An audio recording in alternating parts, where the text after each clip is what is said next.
Bismillahirrahmanirrahim. Assalamualaikum warahmatullahi wabarakatuh.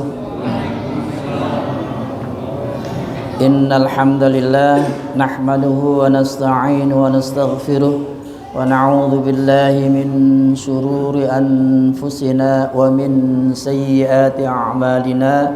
Man yahdihillahu fala mudilla lahu wa may yudlil fala hadiya lahu. Asyhadu an la ilaha illallah wahdahu la syarika lah wa asyhadu anna Muhammadan abduhu wa rasuluhu la nabiyya ba'dah.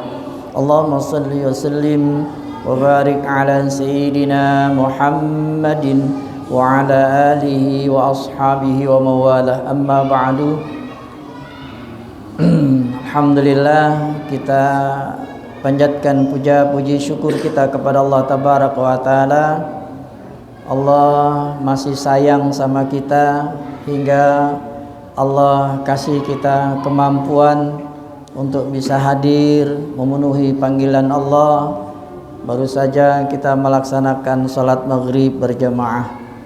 Bersyukur Allah kasih kesempatan kepada kita untuk bisa melakukan salat dengan berjamaah. Kita berharap kepada Allah tabaraka wa taala hidayah ini terus Allah istiqomahkan kita sampai Allah memanggil kita dalam keadaan husnul khatimah. Salat dan salam kita haturkan kepada junjungan alam teladan umat Nabi Allah Muhammad sallallahu alaihi wa alihi wasallam. Bapak Ibu hadirin jemaah salat maghrib yang dirahmati Allah tabaraka wa taala, sedianya malam hari ini adalah yang akan memberikan kajian, yaitu Ustaz Dr. Agus Setiawan dari sepekan yang lalu sudah diingatkan ya. Terakhir hari Rabu diingatkan lagi, tidak tahu kenapa, mungkin karena sibuk ya, sehingga akhirnya beliau lupa kalau malam ini kajian terakhir menjelang Ramadan. Akhirnya beliau menerima malam ini juga ada live streaming ya, dari Rumah Sakit Cipto Mangunkusumo, juga berkenaan dengan tarhib Ramadan ya, dengan tema pembatal puasa modern. Apa itu pembatal puasa modern? Silakan nonton streamingnya Dr. Agus Setiawan malam ini ya, streaming, live streaming. Bapak Ibu yang dirahmati Allah, baik, malam ini malam Jumat terakhir kita di bulan Sya'ban. Malam Jumat besok sudah masuk Ramadan. Mudah-mudahan Allah sampaikan umur kita di bulan Ramadan. Amin ya rabbal alamin. Bapak Ibu yang dirahmati Allah,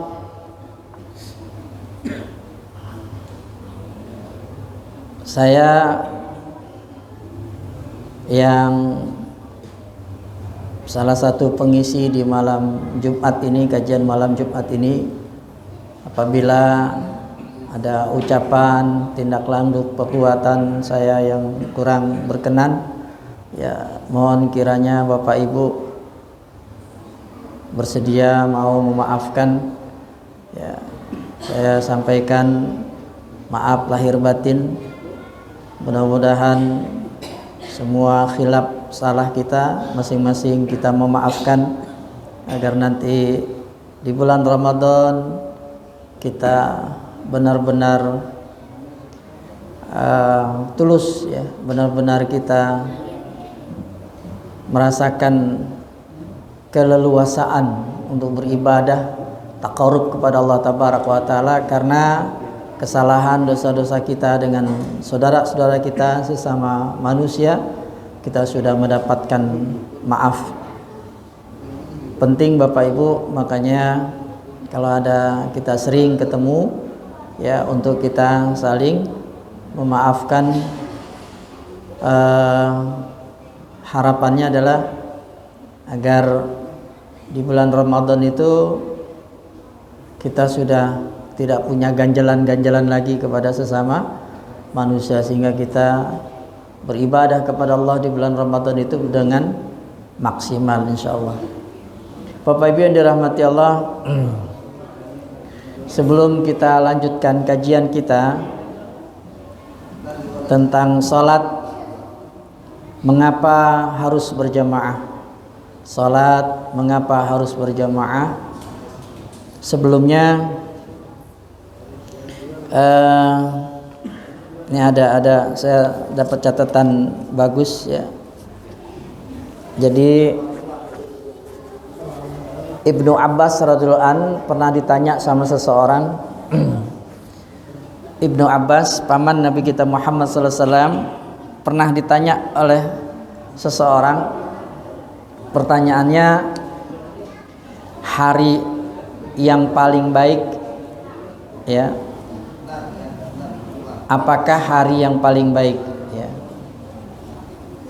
Dijawab oleh Ibnu Abbas radhiyallahu an, hari yang paling baik adalah hari Jumat. Hari yang paling baik adalah hari Jumat, sesuai dengan sabda Rasulullah SAW bahwa hari Jumat adalah penghulu hari-hari, tuannya hari-hari ya. Dan memang di hari Jumat, termasuk sekarang ini malam Jumat ini udah masuk dari hari Jumat ya. Bahkan sampai Rasulullah SAW menyuruh kita khusus di malam Jumat dan di hari Jumat itu untuk memperbanyak sholawat kepada beliau. Kita pernah ngebahas tentang hari Jumat. Oleh karenanya manfaatkan kalau kita berada di hari Jumat ya, untuk mendapat melakukan amal sebaik-baiknya ya, dimanfaatkan. Bahkan sampai kalau ada orang yang meninggal di hari Jumat, maka bisa dipastikan orang itu mati dalam keadaan husnul khatimah ya. Tapi enggak juga kalau misalnya orang itu enggak pernah sholat gitu ya. Ya. Kita inilah ya yang rajin sholat, rajin jamaah, kalau meninggal di hari Jumat insya Allah meninggalnya dalam keadaan husnul. Jadi hari yang paling baik kata Ibnu Abbas radhiyallahu an adalah hari Jumat. Lalu pertanyaan yang kedua, amal yang paling baik, amal apa yang paling baik? Dijawab oleh Ibnu Abbas radhiyallahu an, yaitu salat pada waktunya. Salat pada waktunya. Ini juga sesuai dengan yang disabdakan oleh Rasulullah SAW. Ya, bahkan sampai kalau kita ngebahas tentang sholat, mengapa harus berjamaah? Berarti kalau sholat kita lakukan dengan berjamaah, artinya kita sholat di awal waktu, sholat pada waktunya ya. Maksudnya di awal waktu, tidak sholatnya ditunda-tunda. Dan itulah amal yang paling baik ya, yang dijawab oleh Ibnu Abbas radhiyallahu an atas pertanyaan seseorang. Lalu beliau ditanya lagi, bulan apa yang paling baik? Bulan apa yang paling baik? Ya, dijawab oleh Ibnu Abbas radhiyallahu an, bulan Ramadan. Bulan Ramadan. Benar ya. Karena sabda Rasulullah SAW berkenaan dengan Ramadan, beliau menyatakan bahwa Ramadan adalah bulan untuk umatnya Rasulullah SAW. Bulannya masuk dalam golongan penghulunya bulan-bulan ya, itu bulan Ramadan. Bahkan bulan Ramadan begitu istimewanya sampai bulan Ramadan ini dirindukan oleh makhluk-makhluk Allah ya, dirindukan oleh makhluk-makhluk Allah, kecuali sebahagian manusia, kecuali sebahagian manusia, enggak semua manusia, sebahagian manusia. Hanya orang-orang yang beriman, orang-orang yang benar-benar dia beriman kepada Allah Tabaraka wa Ta'ala, yang rindu kepengen bertemu dengan Ramadan. Benar ya? Pertanyaan Ibnu Abbas radhiyallahu an, jawaban Ibnu Abbas radhiyallahu an, bulan yang paling baik adalah bulan Ramadan. Bapak Ibu yang dirahmati Allah, setelah menjawab pertanyaan orang ini, ya, orang tersebut, Ibnu Abbas radhiyallahu an ditakdirkan oleh Allah meninggal dunia. Ibnu Abbas radhiyallahu an ditakdirkan meninggal dunia. 3 hari kemudian setelah meninggalnya Ibnu Abbas radhiyallahu an ini, ya, orang yang nanya ini menceritakan kepada Sayyidina Ali bin Abi Thalib radhiyallahu an tentang 3 pertanyaan yang diajukan kepada Ibnu Abbas radhiyallahu an, paman Rasulullah sallallahu alaihi wasallam. Lalu Sayyidina Ali bin Abi Thalib mengatakan bahwa apa yang dijawab oleh Ibnu Abbas, hari yang paling baik adalah hari Jumat, waktu yang paling baik adalah sholat pada waktunya, dan amal yang paling baik adalah sholat pada waktunya, bulan yang paling baik adalah bulan Ramadan. Kata Sayyidina Ali bin Abi Thalib, benar jawaban dari Ibnu Abbas radhiyallahu anhu. Tapi kata Sayyidina Ali, aku punya jawaban yang lain. Kata Sayyidina Ali, beliau mempunyai jawaban yang lain. Apa jawaban Sayyidina Ali bin Abi Thalib? Hari yang paling baik, kata beliau, ya, kalau kata Ibnu Abbas, hari yang paling baik adalah hari Jumat, ya, sesuai dengan sabda Rasulullah sallallahu alaihi wasallam. Lalu Sayyidina Ali mengatakan, hari yang paling baik, kata beliau, adalah hari saat kita berbuat baik. Kata Sayyidina Ali, hari yang paling baik adalah hari saat kita berbuat. Kan nggak setiap hari kita berbuat baik. Ya.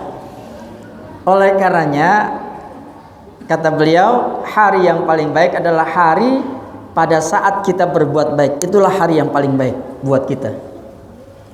Ya. Makalah jadikanlah hari-hari kita itu hari-hari yang baik, ya. Hari-hari kita berbuat baik sehingga itu menjadi hari yang paling baik buat kita. Ya. Bapak Ibu yang dirahmati Allah, lalu Sayyidina Ali bin Abi Thalib menambahkan, hari yang paling baik bukan cuma hari saat kita berbuat baik, tapi juga hari saat kita meninggalkan dunia ini dengan husnul khatimah. Oh, banyak lupa, nggak 1-2, banyak ternyata cerita tentang ada beberapa ahli ibadah, rajin ibadah, dilihatnya orang baik, ya, tapi ternyata meninggalnya dalam keadaan su'ul khatimah. Karena nih Pak, kita nggak tahu nih Pak nih, ya, rajin sholat, jamaah segala macam, rajin apa namanya, infak sedekah, puasanya rajin, baca Qur'annya rajin, belum jaminan matinya dalam keadaan husnul khatimah, belum jaminan. Makanya Nabi menyuruh kita untuk minta kepada Allah agar dimatikan oleh Allah dalam keadaan husnul khatimah. Benar kata Sayyidina Ali, hari yang paling baik bukan cuma hari pada saat kita berbuat baik, tapi juga hari pada saat kita meninggalkan dunia ini dalam keadaan husnul khatimah. Saya pernah ngebahas tentang husnul khatimah ini, ya, tentang ciri-cirinya, ya. Nah, nanti di Ramadan, ya. Tapi Ramadan kita tahun ini saya belum sempat ngebel Pak Hadi itu untuk jadwal tarawihnya. Sudah hampir penuh untuk subuhnya, ya. Insya Allah ada beberapa wajah-wajah baru. Insya Allah kita nanti banyak dapat ilmu di bulan Ramadan nanti, ya, di Masjid Al-Furqan, kajian kuliah subuh, ya, kajian subuh. Kalau subuh ini tiap hari, ya. Kalau subuhnya kajian subuh tiap hari insya Allah. Baik, kembali lagi, hari yang paling baik adalah hari Jumat. Hari saat kita berbuat baik, hari saat kita meninggalkan dunia dalam keadaan husnul. Ini kalau kita gabung nih ya. Kalau ada yang nanya hari yang paling baik kapan? Ya, kata Ibnu Abbas yaitu hari Jumat. Kata Sayyidina Ali, hari saat kita berbuat baik, hari saat kita meninggalkan dunia dalam keadaan husnul khatimah. Bisa Pak ya? Kenapa? Wah ya, walaupun bukan di hari Jumat ya. Walaupun bukan di hari Jumat ya. Memang hadisnya gitu. Jadi ada orang yang nanya, itu benar kalau meninggal hari Jumat husnul khatimah? Iya. Dia mikir, itu kalau orang yang kagak pernah sholat gimana? Ya beda lah yang dimaksud Nabi. Yang dimaksud Nabi kalau orang yang rajin ibadah, orang yang rajin ibadah, lalu dia meninggal di hari Jumat, bagus banget itu. Bagus banget ya, bagus banget. Nah itu benar kata Pak Anwari. Kalau pengen meninggal dunia di hari Jumat, yang dikatakan Nabi jaminannya adalah mati dalam keadaan husnul khatimah, punya modal. Modalnya apa? Yaitu dia rajin juga, rajin ibadah ya, nggak pernah sholat, puasa Ramadan juga cuma sehari 2 hari, di situ kagak puasa lagi. Meninggal hari Jumat, wah husnul khatimah tuh kata gitu. Hadis Nabinya begitu kan gitu. Belum tentu juga kan. Baik Bapak Ibu yang dirahmati Allah. Jadi hari yang paling baik ya adalah hari Jumat, hari saat kita berbuat baik, hari pada saat kita meninggalkan dunia dengan husnul khatimah. Amal yang paling baik, apa amal yang paling baik? Kata Ibnu Abbas radhiyallahu anhu adalah salat pada waktunya, salat tepat pada waktunya. Atau kata-kata Sayyidina Ali benar, tapi aku punya jawaban sendiri. Apa kata Sayyidina Ali? Amal yang paling baik kata beliau, kata Sayyidina Ali bin Abi Thalib, adalah amal yang diterima. Amal yang kapan kita tahu amal kita diterima?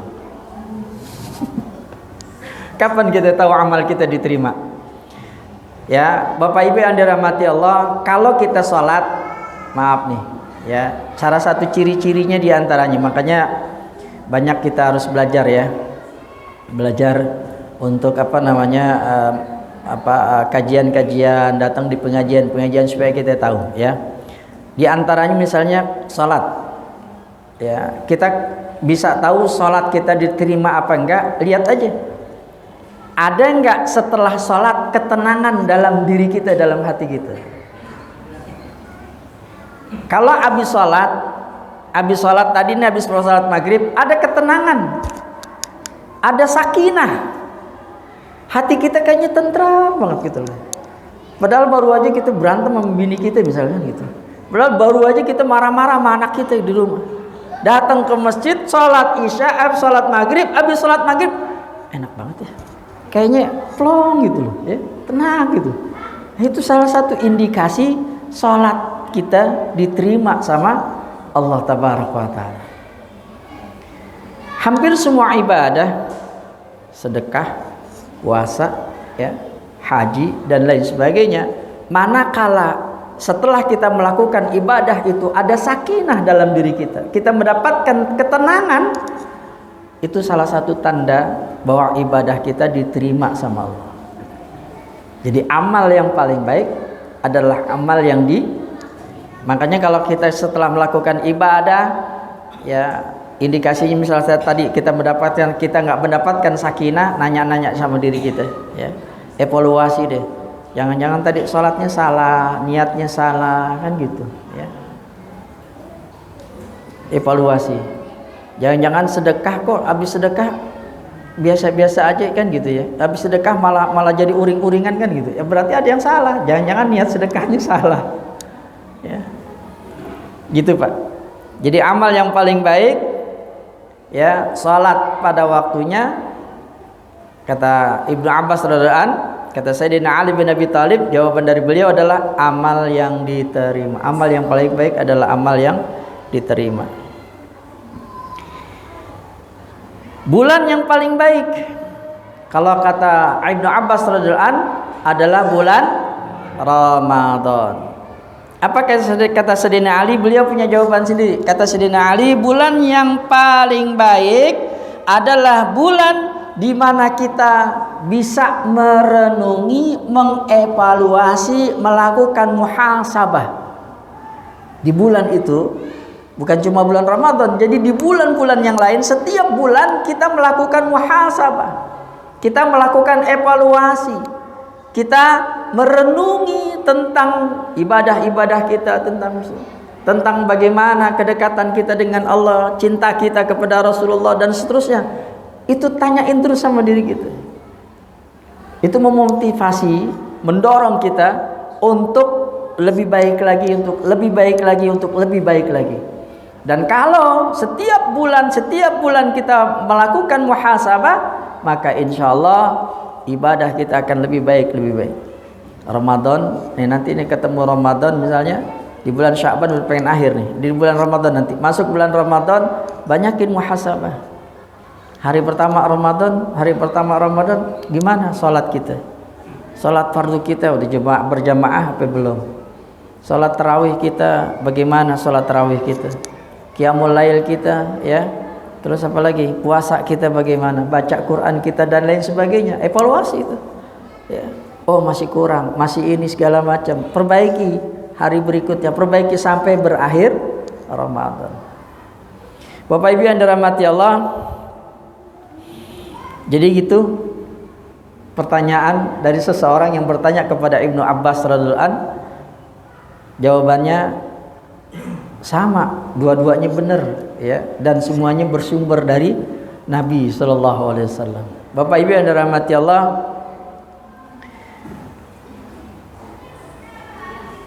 ada, saya catat di sini, ya, ada 5 indikasi, ya, ada 5 indikasi yang membuat kita malas ibadah.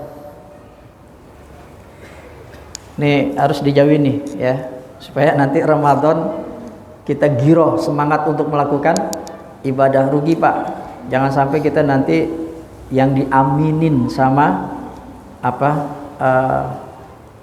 Nabi Shallallahu Alaihi Wasallam. Nabi disuruh ngaminin, malaikat Jibril yang doa. Nabi suruh ngaminin. Nabi yang mengamini, amin. Nabi yang mengamini, yang berdoa malaikat Jibril. Yang berdoa malaikat Jibril. Yang berdoa malaikat Jibril, Nabi suruh ngaminin, aminkan ya Rasul, ya, aminkan ya Muhammad. Apa diantaranya? Diantaranya adalah doanya malaikat Jibril adalah orang yang bertemu dengan Ramadan, ditakdirkan oleh Allah bertemu dengan Ramadan, umurnya sampai di bulan Ramadan dalam keadaan sehat walafiat, seger buger, tapi dia nggak mendapatkan pengampunan dari Allah Tabaraka wa Ta'ala. Artinya ketemu Ramadan tapi biasa-biasa aja, puasa ya biasa-biasa aja, bahkan mungkin nggak puasa. Sholatnya juga ya udah nggak berubah, begitu aja, ya. Sholatnya kagak mau di masjid, nggak mau berjamaah. Tarawih ya hari pertama doang, hari seterusnya kagak tarawih. Ini kan indikasi orang yang nggak mendapatkan ampunan, bertemu dengan Ramadan nggak mendapatkan ampunan dari Allah Tabaraka wa Ta'ala. Amin Muhammad, amin. Nabi yang aminin, masya Allah. Oleh karenanya Bapak Ibu, ini ada 5. Ya, diinget-inget baik-baik. Supaya kita nggak malas nih, ya. Supaya kita nggak malas dalam ibadah, ya. Supaya kita nggak malas dalam beribadah. Ada 5. Yang pertama berlebih-lebihan dalam hal-hal yang mubah. Apa tuh mubah? Yang boleh. Kalau haram nggak boleh, halal boleh. Ya, halal itu memang memang sesuatu yang dapatkan pahala kalau kita melakukan perbuatan yang halal, ya, perbuatan yang halal, yang wajib dibalas oleh Allah Tabaraka wa Ta'ala, ya, Nah, ada lagi yang mubah. Mubah ini mubah ya. Dan asalnya ibadah itu kan mubah. Ya, asalnya mubah. Setelah itu ada larangan dari Rasulullah, maka dilarang ya. Ada perintah dari Rasulullah jadi wajib gitu loh ya. Jadi asalnya mubah. Nah, hal-hal yang mubah ini apa? Hal-hal yang mubah itu diantaranya adalah makan, minum ya. Makan, minum, ini hati-hati nih ya. Kalau kita untuk hal-hal yang mubah seperti makan, minum ini kan mubah nih ya. Kita sudah berlebih-lebihan, ini efeknya adalah kepada ibadah kita. Efeknya adalah kepada ibadah kita. Salah satu contoh diantaranya kalau kita makan ya sampai kenyang gitu ya, kenyang, benar-benar kenyang, maksudnya kenyang banget itu. Biasanya gimana ya? Ngantuk jadi ya. Jadi indikasi itu ya. Makanya makan minum jangan berlebih-lebihan ya. Kira-kira aja deh, kalau memang kira-kira udah kenyang ya udah berhenti ya. Jangan diterusin. Masih enak nih kan gitu ya. Masih enak nih, janganlah. Tahan emosi kita ya. Jangan sampai nanti habis makan kita jadi malas untuk melakukan ibadah. Yang kedua, ini penting nih. Yang kedua yang membuat kita malas beribadah adalah tidak paham pentingnya ibadah. Ini banyak nih. Banyak di antara kita nggak paham pentingnya sholat, nggak paham pentingnya puasa, nggak paham pentingnya sedekah. Karena nggak paham, jadi dia biasa-biasa aja, dia kagak mau melakukan ibadah itu. Dia nggak tahu tuh sholat seperti apa. Ini kan kita ngebahas dia tentang sholat berjamaah. Jalannya ya dari rumah, pahalanya udah kayak apa tuh? Ya. Baru jalan keluar dari rumah untuk sholat berjamaah, pahalanya udah luar biasa Allah kasih. Ya. Melalui lisan Nabi kita Muhammad SAW yang berbicara hanya dengan wahyu. Baru jalannya doang keluar. Apalagi sholat berjamaahnya. Karena nggak tahu pentingnya ibadah, nggak tahu pentingnya sholat berjamaah, nggak tahu pentingnya puasa, nggak tahu pentingnya sedekah, sehingga dia biasa-biasa aja, malas dia melakukan ibadah itu. Makanya ngaji ya, ngaji ya, minimal kalau nggak datang ke pengajian browsing ya. Yang sekarang kan pada megang HP semua ya, browsing lah ya. Ya minimal ada salah-salah dikit di Mbah Google ya nggak apa-apa lah, yang penting ada motivasi gitu Pak Anwar ya. daripada browsingnya yang kata Pak Anwar yang enggak gitu. Yang bikin kita malah tambah parah lagi ya, malas ibadahnya ya. Browsing yang enak-enak gitu dia, browsing tentang apa namanya itu, Ustadz Dedi tuh katanya tentang apa sholat berjamaah begini begitu, pengen lihat di Google bener apa kagak, silakan buka lagi, baca, bener, jadi lebih bermotivasi lagi kan gitu. Jadi yang menyebabkan kita malas beribadah adalah kita nggak tahu pentingnya ibadah itu. Kita nggak tahu pentingnya ibadah itu. Makanya Bapak Ibu ya, ini hadir di majelis ilmu kayak gini luar biasa ya. Saya sudah berapa kali-kali menyampaikan, walaupun ngantuk, tidur dari assalamualaikum sampai assalamualaikum ditutup ya, tetap dapat pahala majelis ya. Udah ketawa ya. Dia mulai assalamualaikum udah begini terus tidur sampai ditutup assalamualaikum, waalaikumsalam, gak ngerti itu, tetap dapat pahala majelis. Allahu Akbar. Kenapa? Oh iya sama pahalanya. Cuma yang melek dapat ilmu. Iya. Yang melek, yang dengerin dapat ilmu. Yang tidur dapat pahala majelisnya, tapi nggak dapat ilmu. Minimal datang lah kan gitu ya. Baik Bapak Ibu yang dirahmati Allah. Yang ketiga, Yang membuat kita malas beribadah adalah banyak melakukan maksiat, banyak melakukan perbuatan dosa, banyak melakukan pelanggaran yang Allah sudah larang kita langgar. Salah satu di antara pembatal puasa modern nih katanya. Keren ya judulnya Ustaz, Dr. Agus Setiawan. Sing-sing saya nanya apa aja Ustaz kan gitu ya. Boleh juga tuh buat ntar mah. Udah pernah dengar belum Pak? Pembatal puasa modern. Nah, modern. Selama ini kan kita tahunya pembatal puasa ini kan gitu ya. Nah, ini ada pembatal puasa modern gitu ya. Di antaranya Pak, ya. Ini kan zamannya hampir semua orang punya HP. Nah, zamannya hampir semua orang bisa mengakses apa aja kan gitu di HP, di media sosial. Ini hati-hati nih, Pak, Bu, ini hati-hati nih. Di bulan Ramadan, waktu kita puasa, hati-hati kalau lagi browsing, lagi buka internet, ya, hati-hati, ya. Pada saat buka, kelihatannya bagus nih, celek, terus hati-hati.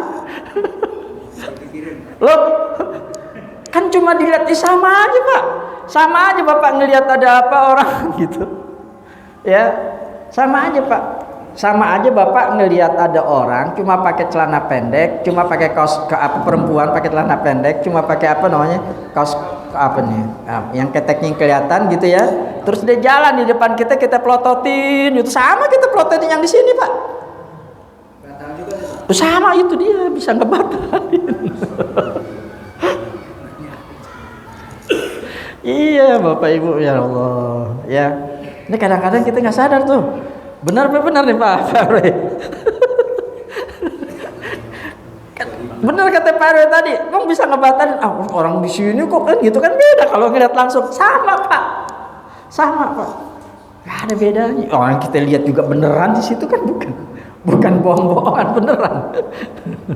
Ya Allah, Masya Allah. Termasuk juga WA, gibah gitu, ngomongin si Anu, gitu. Hati-hati tuh, ya kan? Orang cuma pakai jari kan, bukan pakai bibir, nggak pakai lisan, pakai tangan. Apa bisa ngebatalin dengan gibah pakai tangan? Bisa Pak. Yang tangan yang bergerak. Sebenarnya yang ini kita kan. Pada saat kita ngomong, yang gerakin ngomong siapa? Ini kita Pak. Ya, pikiran kita sama, pakai tangan juga sama. Ngomongin sini tuh gitu. Allahu Akbar. Jadi itu Pak, di antara yang pembatal puasa modern. Batal beneran sih enggak, ya. Tapi nilai puasa kita jadi, iya, jangan sampailah nilainya nol, capek-capek kan. Kam min shaimin laisa lahu min siyami ilal ju'al atas, ya. Jangan sampai kita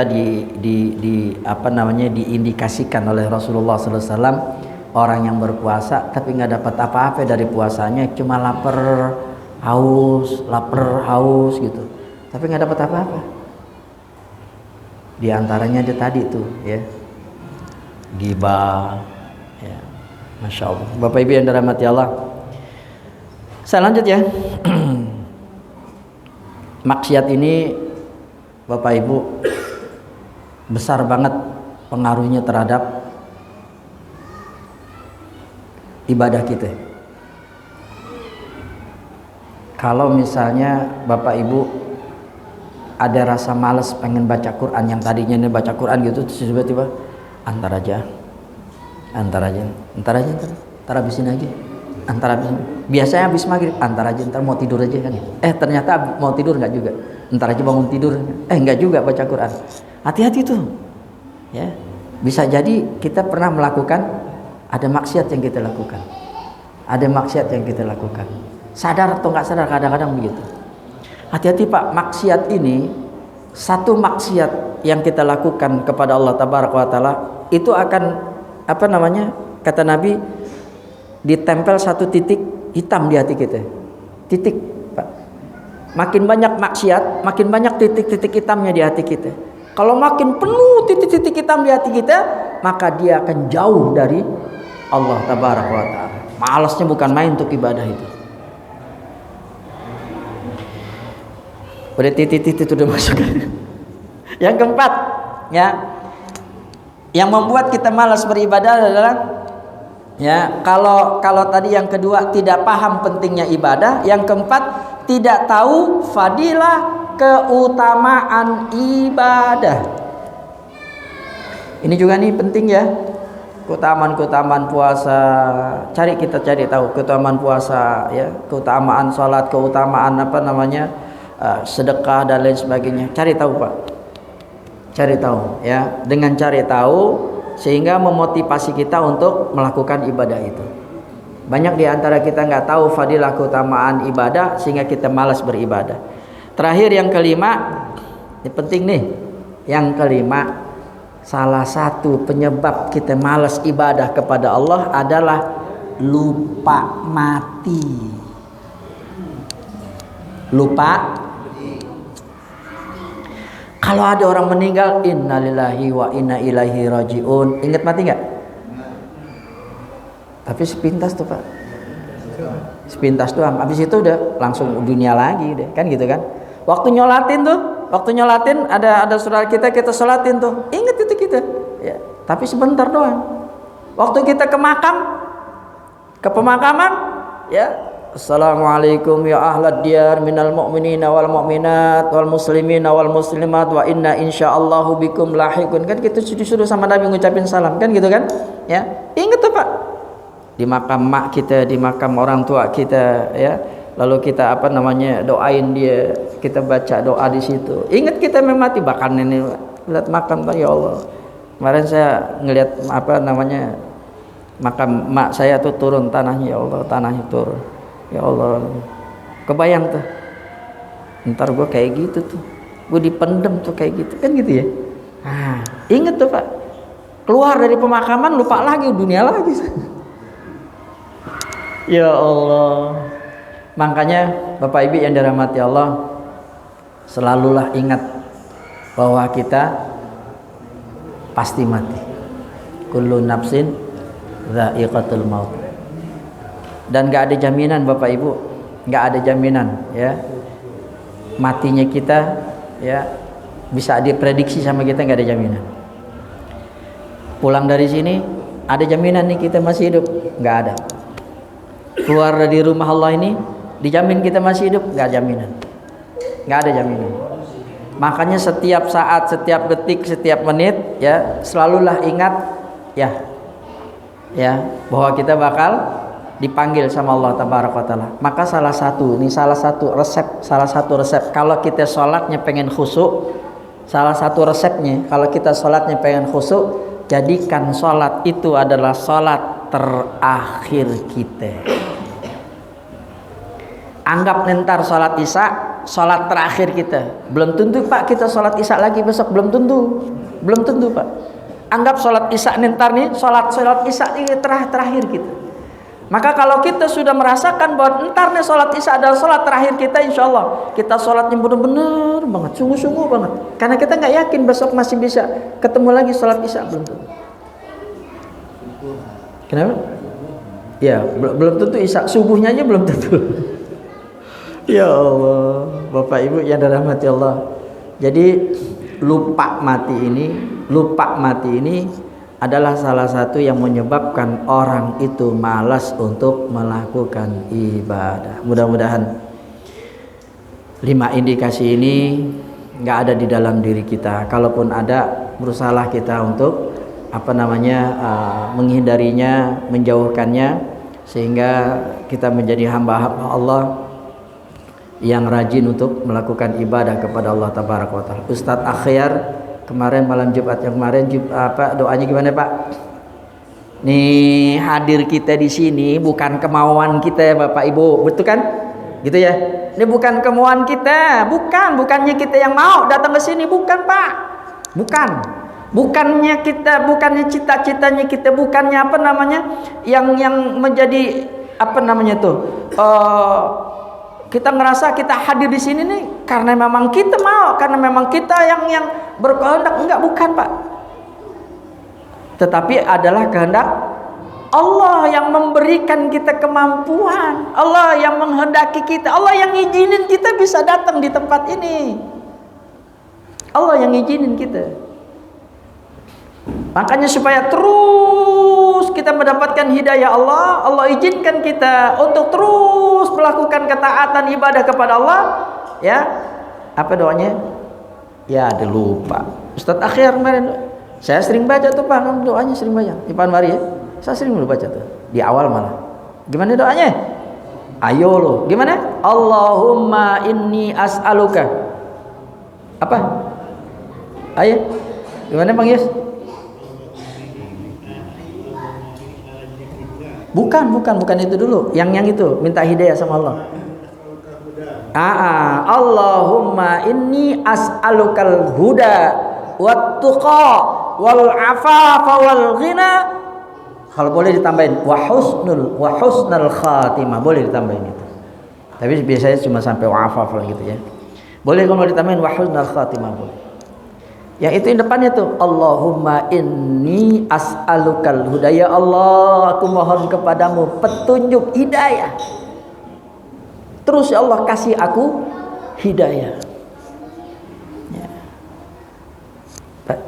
Ya. Sama satu lagi tuh, jangan pernah ditinggal. Allahumma a'inni ala dzikrika wa syukrika wa husni ibadatika. Ya Allah, tolong aku, beri aku kekuatan, beri aku kemampuan ala dzikrika, untuk selalu ingat sama Allah, ya. Wa syukrika, untuk selalu bersyukur kepadamu, wa husni ibadatika, untuk bisa melakukan ibadah dengan ibadah yang terbaik gitu. Minta sama Allah. Itu doa tuh ya. Doa itu jangan sampai nggak kita baca Pak. Jangan sampai kita baca. Minta terus.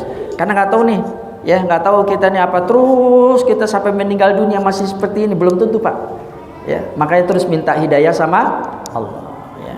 Baik Bapak Ibu yang dirahmati Allah. Gimana Pak? Kenapa tuh? Oh iya, ya Pak Anwar ngingetin saya. Nanti di bulan Ramadan. Di bulan Ramadan Bapak Ibu ya, nanti ada kuis. Ya, jadi kuisnya itu diambil pertanyaannya dari ceramah-ceramah, kajian-kajian di kuliah subuh sama di tarawih. Nanti kalau ada tarawih ya. Yang di tarawihnya juga nambah sama di kuliah subuh. Jadi nanti materi-materi boleh kalau pada saat kuliah subuh, tarawih, kalau ada yang ceramah bawa catatan. Iya, ya. Karena nanti ada kuis tuh ya. Nanti pengurus ngasih kuis, kasih pertanyaan yang soalnya berkenaan dengan apa yang disampaikan oleh penceramah-penceramah kita nanti di bulan Ramadan. Hadiahnya wah keren-keren nanti hadiahnya. Ini Pak Halim ya. Nanti hadiahnya keren-keren. Kalau perlu nanti ada hadiah utamanya umroh. Masya Allah. Keren banget. Mudah-mudahan ada nanti ya. Mudah-mudahan ada jemaah kita nanti di sini ya. Pak Ustadz, saya nanti kasih hadiah umroh yang bisa jawab pertanyaan Pak Ustadz di akhir Ramadan. Masya Allah ya. Wah kayak apa rajin itu, apa yang sholat makin ramai aja tuh di sini nanti. Ada hadiah umroh. Masya Allah. Baik ya. Baik, insya Allah ya. Ini dalam rangka supaya masjid kita tetap makmur, yang sholat berjamaahnya dari awal Ramadan sampai akhir Ramadan tetap penuh insya Allah. Amin ya rabbal alamin. Baik Bapak Ibu yang dirahmati Allah, sekali lagi mohon maaf lahir batin ya, mohon maaf lahir batin, mohon dimaafkan atas semua kesalahan-kesalahan kata, perbuatan, tindak tanduk ya. Apabila ada kesalahan-kesalahan baik saya maupun penceramah-penceramah sebelumnya. Di situ ada Ustaz Dr. Agus Setiawan, ada apa lagi? Akhirnya baru sekali ya Pak Ustadz itu ya. Nah itu mohon kiranya Bapak Ibu mau memaafkan.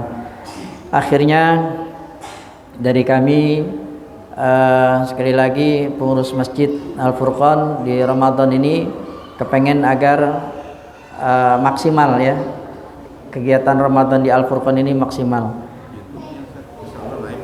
Oh ya, nih Pak Ismail juga menginstruksikan bahwa insyaallah TV Al Furqan di bulan Ramadan itu nanti YouTube-nya live ya, jadi live ya, jadi ceramahnya live gitu ya. Kita baru saja beli seperangkat komputer itu buat IT kita buat mendukung TV Al Furqan dan lain sebagainya ya. Insyaallah. Jadi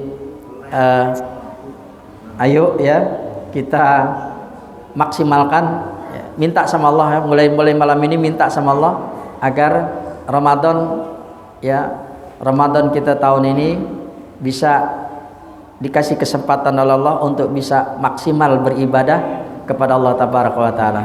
Lebih kurangnya mohon maaf. Kita tutup dengan kafaratul majlis. Subhanakallahumma bihamdika asyhadu an la ilaha illa anta astaghfiruka wa atubu ilaik. Hadanallahu wa iyyakum ajma'in. Assalamualaikum warahmatullahi wabarakatuh.